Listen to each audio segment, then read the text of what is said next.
All right, so we are going to talk about how to increase cold outreach response rates by 2 to 3 times using the reply method. My name is Jason Bay. I'm the co-founder and chief revenue officer at Blissful Prospecting, a company I run with my wife, Sarah, where we help reps and sales teams increase their response rates so they can get a better ROI from the time that they spend prospecting. So recently I've gotten into fitness, and the big reason is that my wife, Sarah, she's from New York, so she's not afraid to say what's on her mind, called out the fact that I had a few extra pounds, right? Particularly had some love handles in that type of situation going. So I started looking online at, people that were slim and weren't like overly muscular. Like a lot of the people in here are pretty slim, but they're fit. And I want to figure out what the heck these people are doing. And what I thought that they would have in common when I was doing this type of stuff is they all seem to, looks like they would prescribe to the same kind of diet, high protein, low carb, that sort of thing. Maybe lifting a lot of weights, doing a lot of cardio. And what I actually found that was really interesting is the diet is actually what they had that was not in common between them. And these are actual after pictures online from these types of diets where people are posting the results. And you can see the person on the left is a vegan, which I totally didn't expect, paleo, keto, and Whole30. So what they had that was uncommon between them was their diet. But when I started looking into how they achieved very similar results, they actually did it in very different ways, but there were certain fundamentals and building blocks that were very similar between them. And it had to do with exercise. So they did different forms of exercise, but exercise was a consistent part of their routines. Calorie regulation was another big part. For the most part, they all avoided sugar and processed foods. They got a good amount of sleep and they drank lots of water. And most importantly, they did all of these things consistently over time. Now, the reason I bring this up is there's a lot of sales methodologies out there, and I look at these as diets. These are ways of going about accomplishing a very similar result. And by the way, I'm fans of all of these methodologies. I've taken bits and pieces from every methodologies here and like all of them.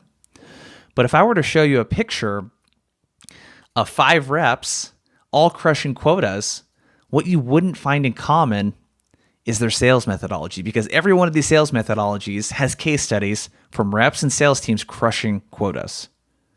So the sales methodology is not what they have in common. But what you'll see in all of these sales methodologies is, again, a set of building blocks: prospecting consistently, good discovery, handling objections, closing. Our favorite thing to do as salespeople, following up. But most importantly, doing all of those things consistently over time. And the reason why I'm bringing this up is that prospecting is very similar. I believe that the key to successful prospecting is consistency in the fundamentals. It's not about subscribing to a sales methodology or a script or template. There is no diet pill for prospecting. There isn't one thing that you can do right now that's just going to be a complete game changer. It's about prescribing to those fundamentals and doing them consistently. But the challenge that we have is that a lot of these approaches are very complicated, and you need something that is simple enough and it can also be adapted on the fly, but it's also sustainable and repeatable. Sustainable meaning that it doesn't take up so much of your time to do that you can't consistently do it. And repeatable in the sense that it's fairly consistent and that you can do similar things over and over again and get repeatable results. So what I want to share with you is our 5 building blocks for successful prospecting, so that you can keep your sales pipeline full of qualified prospects, but also in a way that will complement your current sales approach, tools, and processes. And it's also the building blocks that our clients have used to connect with companies like this. So if you're looking to connect with big companies, Fortune 1000 type companies, it'll work for that. And if you're looking to connect with companies that are a little maybe more niche in some of the industries you're going after, it'll work for those as well. So a disclaimer before I dig in, the goal here is not for you to agree with everything that I'm sharing. In fact, I hope that you don't agree with everything and that you have a different way of going about it and then you send me an email. My goal is that you start with a few ideas you resonate with most. So please do not copy and paste anything that you see here. Do not take everything here and completely change what you're doing that's working. Make sure to keep doing whatever you're doing that's working. And my hope is that you get a couple ideas that you can try. So those building blocks that I'm going to share today are what we call the reply method. So it's around doing these things consistently over time. It's around knowing what results to focus your messaging around in a way that resonate with a prospect. It's about using empathy and addressing challenges that your prospect is having. It's about personalizing. That's the name of the game these days. It's about keeping laser focused, short, and concise with your messaging. And it's about making it about the prospect. So let's dig into these. So the R, the results piece, the goal here is to get the prospect's attention. So when I go to a mall and I walk by an Apple store, that Apple store gets my attention because I see a lot of people over there that look like me. I see young people. I see people that are very tech savvy. I see business-oriented people. But when I walk by a Windows store, I don't see that. And it doesn't make me want to go in there. Even though I use Windows products, it doesn't make me want to go in there. So what's going on with the prospects when we send them prospecting messaging is people are thinking, what's in it for me? And we need to get them to shift to, this looks interesting. So notice I said this looks interesting. You're not trying to get the person to say, I want to buy this. Unless you're listening to this and you have a very low deal size, that's a couple $100, maybe low thousands, you're probably not going to sell someone through a cold email or through a cold call. You probably have a bigger deal size and a longer sales cycle. So point here is don't prospect to make a sale, prospect to start a conversation. That's the only thing here is we want to generate interest and get their attention. One of the best ways to do that is through case studies and social proof. But the big mistake, and I'm going to highlight some mistakes here that people are making and also show you good examples, and I'm blurring out people that or I'm actually blurring out both good and bad examples here because the point is not to shame anyone for doing this. It's to really show you what you're doing. So the big mistake that people are making that I see is around sharing case studies and social proof with companies the prospect doesn't relate with. So we are a sales training company.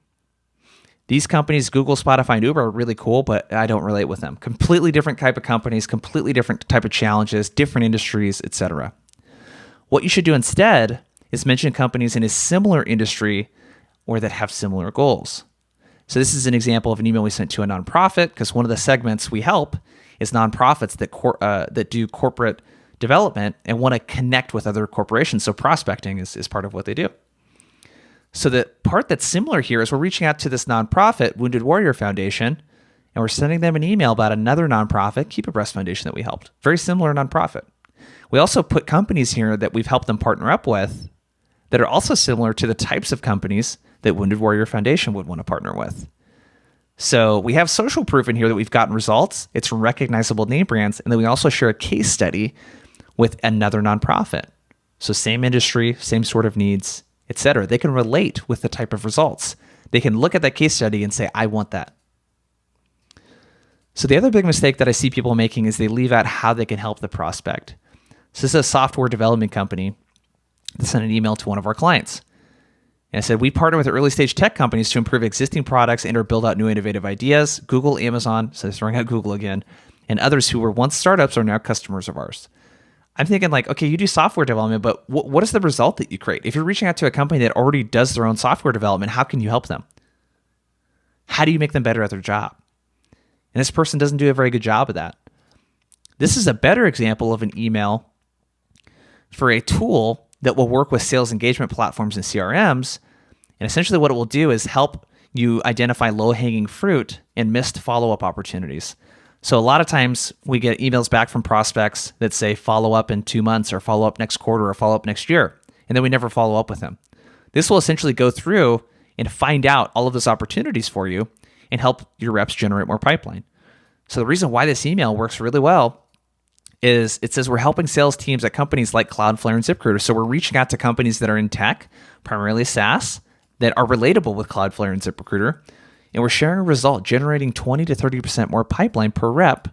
That's a result that these sales leaders, especially anyone in sales development, is going to relate with. So get the prospect's attention by sharing results that your solution creates and specific results that they care about. Empathy. So the next piece here The goal is to show the prospect you're one of them. So I don't know about you, but when I'm feeling stressed out about something, I want to talk to and vent to someone that can relate with what I'm feeling. So if it's a work-related thing and it has to do with sales, I want to talk to other salespeople. There's a reason why we like going to happy hours with our coworkers, and especially if we've had a rough week. These are people that understand the challenges that I'm going through because they also sell. They know what it's like to have that kind of pressure and to be so results-oriented and that sort of thing. We need to show the prospects that we are one of them. And you do that by talking about a challenge. So we need to get them to go from "you're not one of us" to "you're speaking my language." And the biggest mistake you can make in this area is by not addressing the prospect's pain points, frustrations, or challenges. This is some sort of company that sells content marketing services. I'm not exactly sure what it is that they sell, but if they would have led with a challenge that I'm likely having, I'd have been much more responsive to this. With content, for me personally, I have challenges around managing an editorial calendar and making sure that I'm focusing on the content that my audience will resonate with most.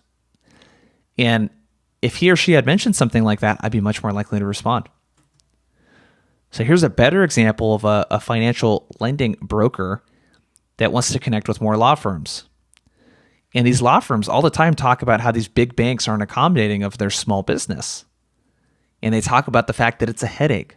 And they talk about the stress of securing capital to give them more options. And they talk about how important it is for them to prioritize finding new clients and looking for new cases. So we mention all of these challenges in that email. If you don't know what your prospects' challenges are or what they care about, interview them. A lot of us are selling to people, including me, even as a business owner, I sell to people that I don't know exactly what they do because I've never done their job before. So we interview them. You're going to want to ask these people, what's the most important thing to you in your job? Like, what are the top 2 or 3 things that you care about most? What kind of challenges were you having prior to working with us or using our solution? How do you talk about those? And you want to get the language of your prospecting messaging, your sales messaging. You want to get that in the language of your prospects. All right, personalization. So far we've talked about empathy and we've talked about results. And the way that we provide context is through personalization. So I get a lot of Facebook page invites that look like this. And you can make fun of me because you can see there's notifications from Nickelback on there too. So I follow Nickelback. But you can see these people are inviting me to their groups. They didn't send anything personal, and I almost never like these groups. And the reason for that is that this person didn't give me a reason for why I should like their group. So with personalization, the goal is to not only show you're not a spammer, but it's also that your outreach was intentional. I don't know if this was intended for me or not, because it says a girl's guide to healthier hair and skin. I don't know if that relates to me. But what we want to do is something more like this. I used to run a series of events called Dinner Dialogues, and I would invite people that were in their 20s, 30s, millennials, and we talk about business stuff and that sort of thing. But this person that I sent this message to, in the 3rd paragraph, I said, the turnout was really great at the last event, and I wanted to send over an invite to you because it seems like working in tech that you're probably interested in connecting with other cool people our age. And look what she responded with. Yes, send me more info. Thanks for thinking of me. We need to go in our prospecting messaging. We need to go from this to this. We need people to feel like our outreach was intentional. So we need the prospect to go from, oh, this is clearly a mass outreach, delete. They don't even think twice about it, to, hey, they did their homework. They thought of me. And you wouldn't show up to a sales call without knowing your prospect's business. So expect the same of yourself before sending cold outreach. We got to hold ourselves to a higher standard here. So the worst here is we're making mistakes around merge tags. It's so easy to use a merge tag for your job title and your company name. This is not personalization. This is pretending to personalize. So using personalization is not enough, though. You can't just say something personal about the person. I picked this email. I'm actually not the biggest fan of the execution of this email, but I can tell this dude tried so hard to connect his solution, which is call recording analytics software, to what we do with our sales training. So he provided context. I could tell he looked at our website because he knows we work with nonprofits and B2B companies. He knows that we do one-on-one coaching remotely. And in the end there, he said that he was a fan of the UFC and asked me if I caught the fight. He would only know that if he looked at the About page on our website or on my LinkedIn profile. So if he had led with the UFC thing and that was it, I wouldn't have been interested. So that was a nice little bonus there. So we need things to be personalized, but we also need to add context. So laser focus, the point of this is we need to make a habit of being very precise and focused and get straight to the point in our messaging. And the reason for that is most prospects' inboxes look like this. They have thousands or hundreds of unread messages. They have tons of unlistened to voicemails. They're getting texted. They're getting hit up on LinkedIn. They might be getting up through Slack. Attention span's very low, and we need to get to the point. So prospects need to go from delete, don't have time for that, where they don't even think about it, to wait, what was that? And if you've ever deleted an email and be like, oh shoot, I deleted that and I saw something interesting in there, that's the type of thing that we're going for here. Is they see something that catches their eye, they might be helpful for them. And your competitors aren't your only competition. You're also competing with all of the other distractions prospects deal with throughout the day. So the biggest mistake I see is long-winded emails. This is so long, I just don't even want to read it. It's hard for me to even read it right now. It's 185 words long. It could be the best email ever. It could be hyper personalized, all this other stuff. It's just too long. No busy person is going to spend time reading this. This email has 6 call to actions. So you get what you call analysis paralysis, where we're asking the prospect to do too much thinking and expecting them to decipher and make all of these decisions from someone that they don't even know. What we need to do instead is keep it short to the point. Less than 120 words is ideal. Share one link and end with a question, ideally. This email is 90 words. There's one link to the case study, and there's one call to action at the end, asking them if they'd like to chat further. So get to the point. The general rules of thumb here is we want to keep emails 3 to 5 sentences or less than 120 words. Voicemails less than 30 seconds. Cold call pitches less than 30 seconds.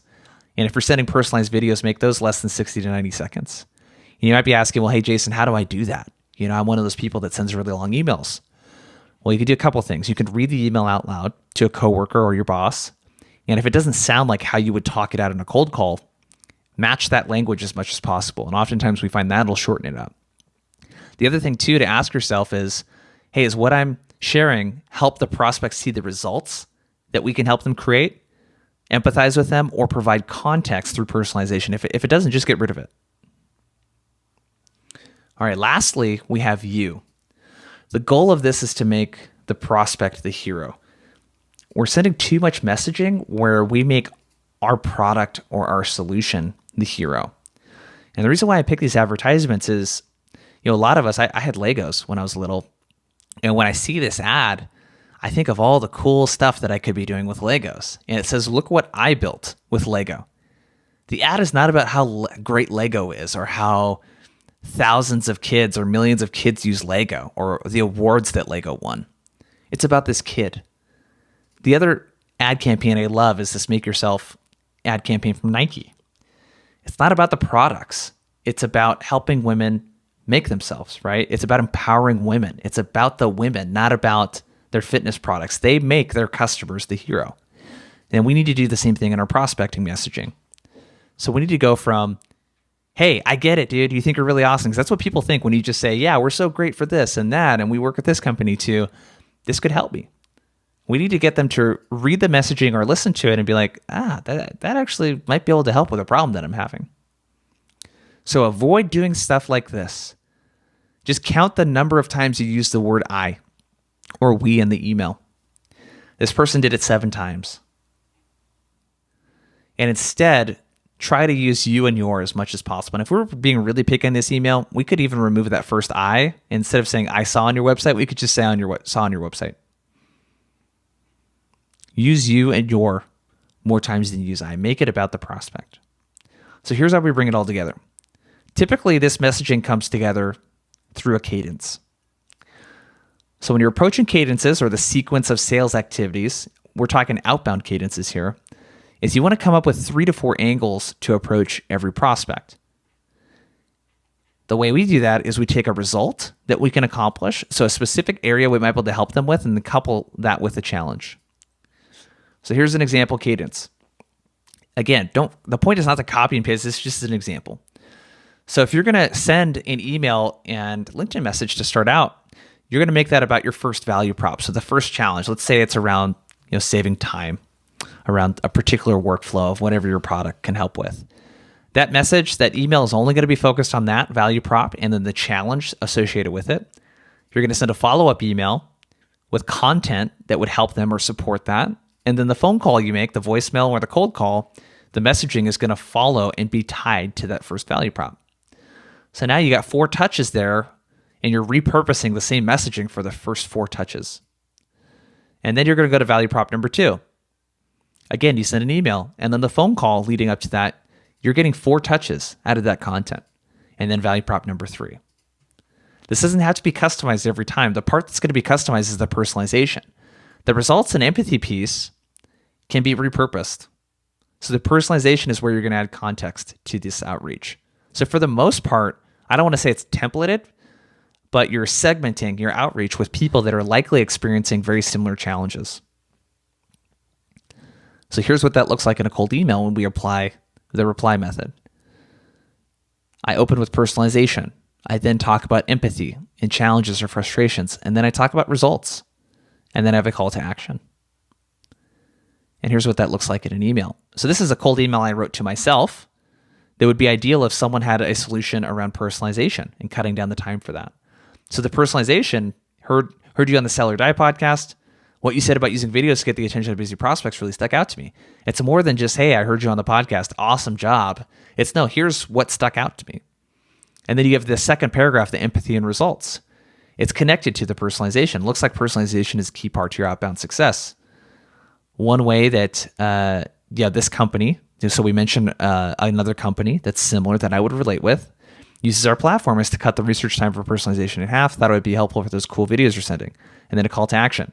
There's a lot of debate with call to actions around whether you should ask for a meeting or ask something a little more open-ended.